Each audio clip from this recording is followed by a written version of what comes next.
I'm Christine Wong, and joining me in studio today is Arvin Yuvaraj. Hello. Hi, and this is Enterprise Biz Bites. And what are we talking about today? We're talking about cybersecurity, but we're also talking about online scams, phone scams, ones that people have encountered, and why it's so easy for people to fall for these scams. And this is according to a Stanford deception expert who puts down why, especially now during COVID-19, why more people have fallen for these scams while being stressed at the same time. Right, so we're asking the question on Twitter, what is the most convincing online or phone scam you've encountered? So you can let us know, like I said, on Twitter at BFM Radio or on Instagram at BFM Radio. You can also WhatsApp us at 018-789-8899. And if you want to be kept anonymous, you can let us know too. So tell me, Arvin, why are online scams so convincing? Yeah, so there's this, in a recent survey conducted by Tessian, so Tessian is the company of the Stanford deception expert, he found that 43% of people admitted to making a mistake at work that had security repercussions, while nearly half of people working in the tech industry said they've clicked on a phishing email at work. So people who are sort of like well aware of the scams are the ones, more than half of them have actually clicked on a phishing email and have been scammed themselves. So in April, Google alone saw more than 18 million daily email scams related to COVID-19 in a single week.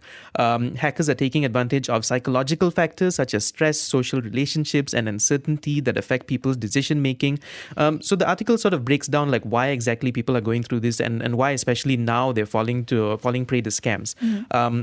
Number one, stress and anxiety take a toll. 2020 has been a heyday for hackers. They've posed as government officials, saying that they are getting in touch to sort of talk about stimulus checks or unemployment benefits.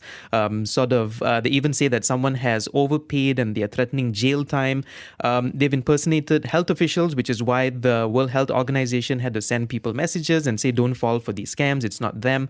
And COVID scams have lured users by offering antibody tests, PPE, and medical equipment. So saying that there might be a vaccine, and you are one of the few that are chosen to test this new drug or this new medicine that can keep you safe. And I can kind of understand because people are desperate and people don't want to fall ill, right? The reason for this has to do with how stress impacts our brains, specifically our ability to weigh risk and reward. So studies have shown that anxiety can disrupt neurons in the brain's prefrontal cortex that helps us make smart decisions, while stress can cause people to weigh the potential reward of a decision over possible risks to the point where they even ignore negative information. So that's because of stress. It also says hacking your network. That's an age-old concept. Some of the most common phishing scams impersonate someone in your known network. Hackers exploit these relationships, betting they can sway someone to click on a link if they think it's coming from someone they know. And fear or worry can replace logic. Meanwhile, the rise of social media and the abundance of personal information online has allowed hackers to impersonate your unknown network as well. So these are people that you might know. So Facebook friends that you haven't actually spoken to in years, getting in touch saying that there's a college thing happening or uni get together or information that they need to collect, so on and so forth. Finally, the impact of distraction and new surroundings. So this is interesting because it says that remote work can bring an overwhelming combination of video call fatigue and always-on mentality and household responsibilities such as childcare. In fact, 57% of those surveyed in the report said they feel more distracted when working from home. 47% of employees cited distraction as the top reason for falling for a phishing scam. And we tend to relax at home and may let our guard down even if we are working. So one common scam impersonates HR staff asking for personal information from employees at home. And the moment I read this, I immediately checked our emails to see where those have come from, because this is frightening, because you wouldn't, if it comes from your HR manager or someone in your office asking for personal information, you'd be like, yeah, you're just updating my personal information. Yeah, for sure. And I think, it's telling that the way that people fall prey to these scams are if they're tired or if they're stressed or if they're scared. I think, it's really preying on these emotions and also people's trust as well in their networks and how secure their networks are. I mean, like you said, I think if I got an email like from HR just being like, hey, you gotta tell us all these personal details about yourself, I would not even think twice. Yep. And now you're saying that's exactly the kind of target that they're doing. Yeah, especially if they can get in on your network. All they have to do is find out your HR person or HR manager's name, Yeah. get into your email, which is not, for hackers, it isn't difficult at all, and send you a message going like, hey, we need your address, we need your new IC number, whatever, we need to know information about you because we're updating the database or the system. And you wouldn't think twice. You'd be like, yeah, it sounds legit. That's what the office does. Right. I mean, have you encountered any like super convincing scams or anything like that yourself? So there was once when I wanted to sell my guitar on one of the local platforms. I can't remember if it was Muda or Carousel. So one of it, I put my guitar up, and then I got contacted. Someone said they were interested in buying the guitar, gave me the information, said that how much is it, blah, blah, blah.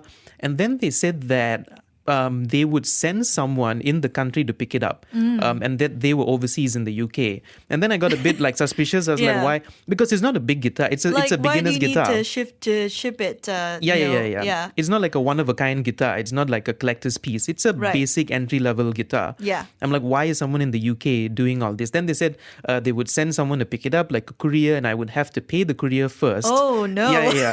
And then they would be able to get the guitar and they would bank in the cash, and it's all like legit and secure. And then suddenly the warning lights start flashing in your head. Yeah.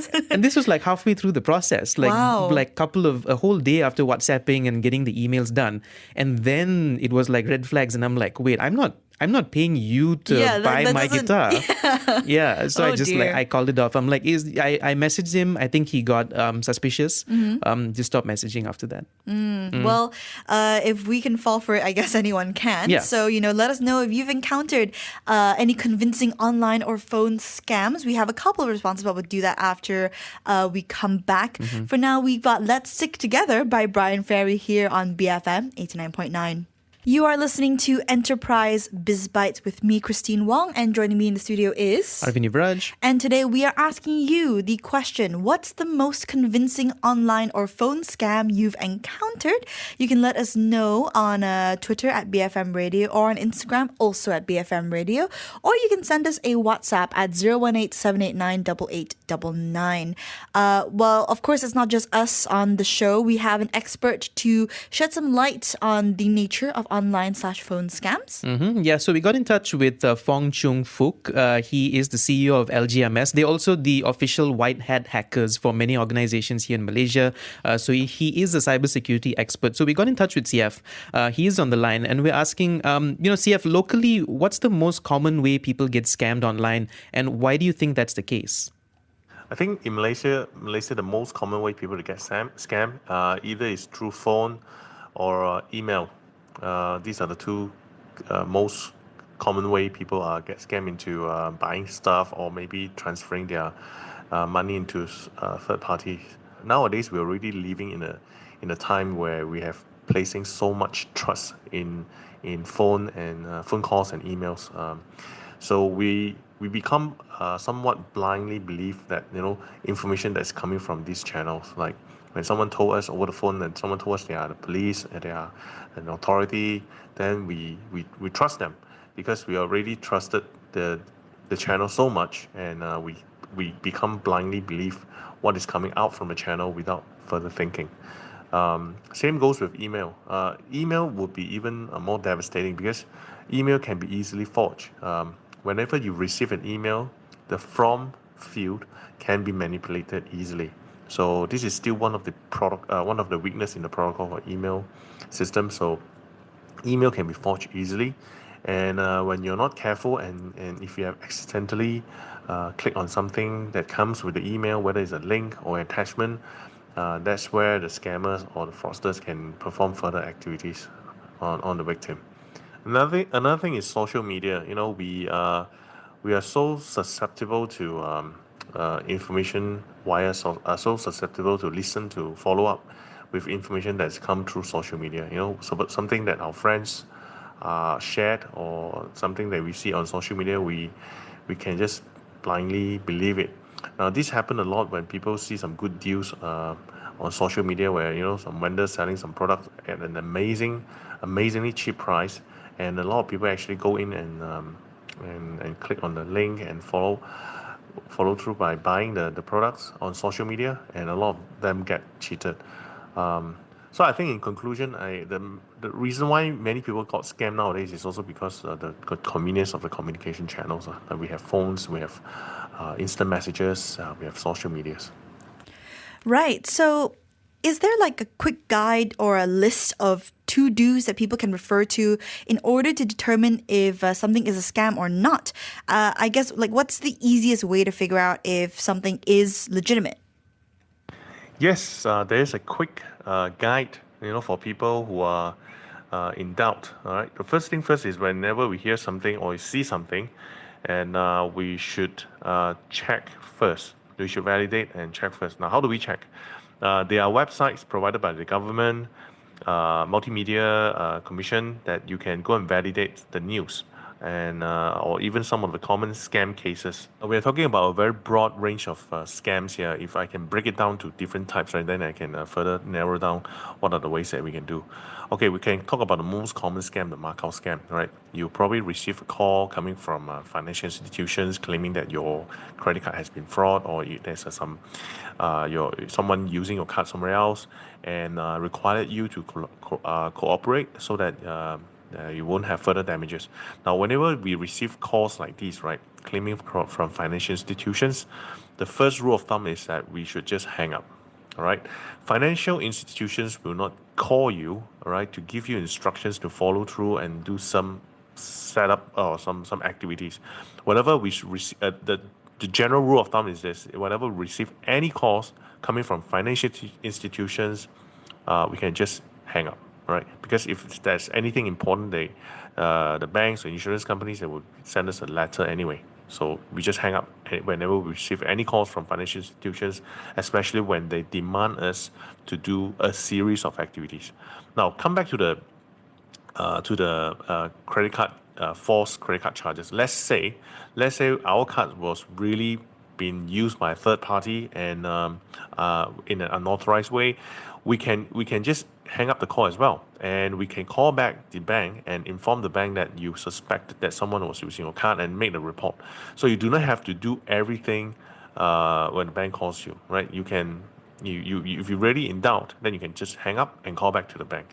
Another type of fraud which consists of authorities, like for example, we receive a call from a police, call from a courthouse, from customs officers, and telling you that there's some shipment that goes to you, then it has been confiscated, and then you need to, you are in trouble. And same thing, when you receive any calls coming from the authority and claiming that you need to do something, and you can just hang up the call, right? Because if it's that critical, the authority will probably come to look for you anyway. So, and once you hung up the phone, and then just give a call back to the relevant department and to validate. So I guess the basic principle is that every time when we receive a call and the other side wanted us to do something, right, we can just hang up and call back. If we can follow these guidelines, right, we can eliminate plenty of different kind of scams already. So hang up first and then call them back to see if it's true. If it's legit. Yeah, yeah, makes sense. I like that. I like that advice of just like, no, just hang up. If there are consequences, there will be consequences. And they will follow up if Yeah. it's actually true. Yeah, Yeah. makes sense. CF, so people who are tech savvy usually think that they aren't susceptible to online scams, but that isn't always the case. So do you have case studies of when someone in tech or cybersecurity was scammed themselves, and how was the issue resolved? Yes, I totally agree with this. People who are more susceptible to tech, right, are actually the ones who get conned easily, right? Because we have been, I mean, people who are pro tech, right, has been placing so much trust in in online communication channels. So there was also a report that published by the Star. I think recently I was also interviewed by the journalist. There was a statistic to show that those who are more educated, right, are easier to fall prey. Um, this is quite interesting, and it is true because all of us are depending so much on of the internet to do our daily chores, like doing bill transfers, money transfers, online purchase. So that's the reason why we are more open and susceptible for scam and fraud. tech people or even companies got scammed. If you talk about um, businesses, right? We have plenty of cases. There's something called a business email compromise, BEC. So how did this happen? How is this happen? Is basically is like the fraudsters um, got hold of the company's workflow. Let's say someone managed to understand your company's workflow, who are your suppliers, and the person also understands who are your customers. And when he understood all the workflow, then he can formulate his attack by using email. Now, the most common way for them to do is that they will pretend to be either your supplier or someone, and email it to you and tell you that, hold on, we have actually changed our account. So next month forward or next week onwards, instead of banking it to the normal account, and you need to change our common account to a new account. Now, this is the most common way businesses got scammed, right? Because their workflow has been discovered by these fraudsters, and fraudsters actually send in emails to give the staff instructions to make changes especially in a fund transfer. So, and it is still very prominent. I mean, we still have cases like this happen all the time. And how do we prevent this? Basically, it's very, very simple. It's extremely simple, right? So, a lesson to all companies and all businesses: whenever you receive any instructions over the phone, right? Whether it could be your supplier, it could be your customers, get them to especially when these instructions involve in financial matters, right? For example, they ask you to change your account password, to change your account numbers to a new account numbers and all this. You need to have certain SOP, standard operation procedures, to able to cater for these kind of changes. So you could either ask the person to come to your office to fill up the form, to fill up the request to change or for changes, or ask them to fax in, or you can call their headquarter back and to validate. So you do not have to simply just follow whatever's sent in through the email and follow the instructions exactly, because this is how many organizations got fraud, because they just simply follow the instructions coming from the email. So this is particularly important for people who are on the front lines, right? People who are receiving emails and dealing with this kind of financial matters. They have to be educated. They need to stop. Right, they need to stop and follow certain procedures when they had received instructions from whoever third parties they asked them to perform. Okay, well, thank you very much, CF, for contributing to the conversation today. That was CF Fong, CEO of LGMS, and he was talking to us about scams and stuff, because we are asking you guys. We're asking you, what is the most convincing online or phone scam that you've encountered? You can let us know on WhatsApp 018-789-8899. We are also on Twitter and Instagram at BFM Radio. So just let us know. If you want to be kept anonymous, we will keep you anonymous. Yeah. But what is the most convincing scam? Even if you didn't fall for it. Yeah. But something. What did you run into? Yeah. That you looked and went, there's some work put into this. Well, not everyone is lucky enough to escape the scams. So we will be playing another one, Bites the Dust by Queen, here on BFM 89.9.